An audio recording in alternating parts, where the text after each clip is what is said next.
اعوذ باللہ من الشیطان الرجیم بسم اللہ الرحمن الرحیم فبظلم من الذین ہادوا حرمنا علیہم طیبات احلت لہم۔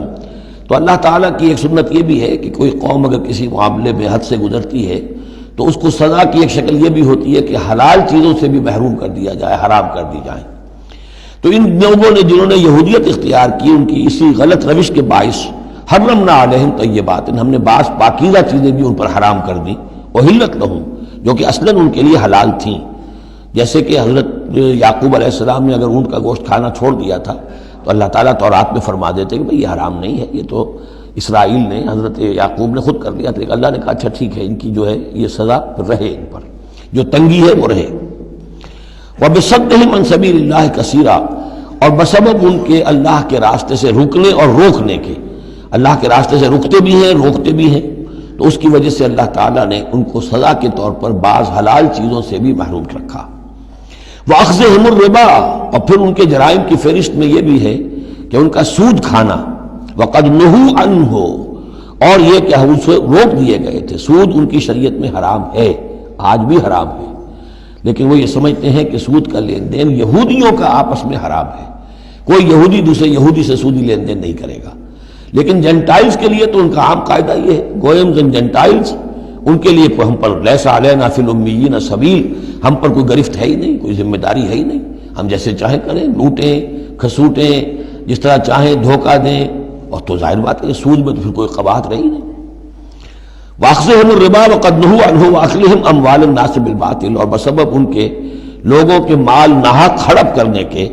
وَأَعْتَدْنَا لِلْكَافِرِينَ مِنْهُمْ عَذَابًا أَلِيمًا، اور ان میں سے جو کافر ہیں جنہوں نے اب کفر کی بھی روش اختیار کر لی ہے، ان کے لیے ہم نے بہت دردناک عذاب تیار کر رکھا ہے۔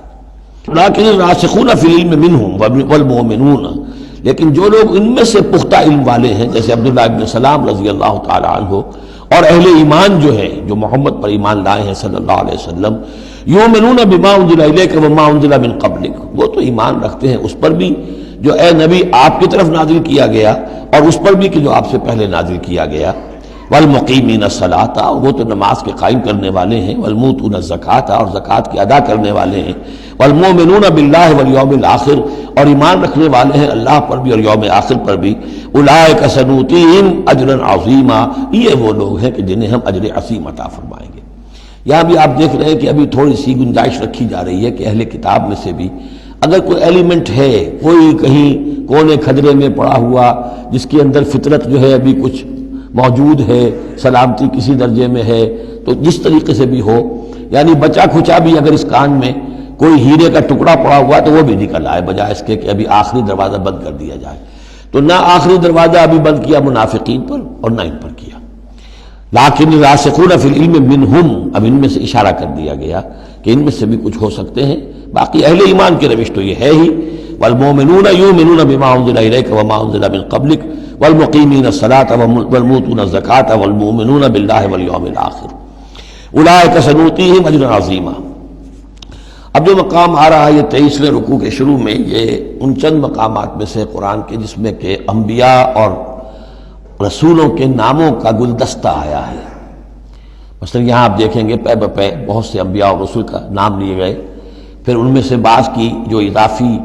اور شانیں ہیں ان کا بیان کیا گیا، اور پھر بڑی اہم آیت فلسفہ قرآن کے اعتبار سے آگے آئے گی کہ نبوت کا بنیادی مقصد کیا ہے۔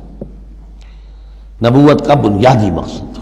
فلسفہ نبوت، اساسی فلسفہ نبوت۔ انا اوحینا الیک کما اوحینا الی نوح، اے نبی ہم نے آپ کی جانب بھی وحی کی ہے جیسے کہ ہم نے نوح کی طرف وحی کی تھی، والنبیین من بعدہ، اور ان کے بعد بہت سے انبیاء پر کی تھی۔ حضرت شیس علیہ السلام، وہ بھی حضرت نوح علیہ السلام، بلکہ یہ تو حضرت نوح سے بھی پہلے کے لوگ ہیں، شیس جو ہیں۔ اوحینا الی نوح والنبیین من بعدہ واوحینا الی ابراہیم واسماعیل واسحاق ویعقوب والاسباط، اور ہم نے وحی کی ابراہیم کی طرف، اسماعیل کی طرف، اسحاق کی طرف، یعقوب کی طرف اور ان کی اولاد کی طرف، وعیسیٰ وایوب ویونس وہارون وسلیمان،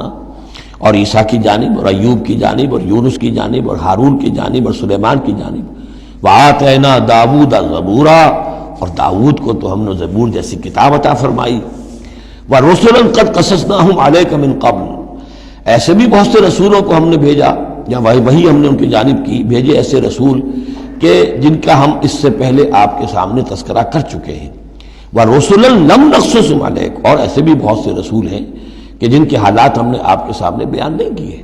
پوری دنیا کی تاریخ بیان کرنا تو قرآن مجید کا مقصد نہیں ہے، یہ تو کتاب ہدایت ہے، تاریخ کی کتاب نہیں ہے۔ وَكَلَّمَ اللَّهُ مُوسَىٰ تَكْلِيمًا، اور خاص اب شان جو حضرت موسیٰ علیہ السلام کی امتیازی شان ہے، اور موسیٰ سے تو کلام کیا اللہ نے جیسے کہ کلام کیا جاتا ہے، بس صرف یہ ہے کہ من ورائے حجاب تھا، پردے کے پیچھے سے تھا دو بدو کلام۔ صدق اللہ العظیم۔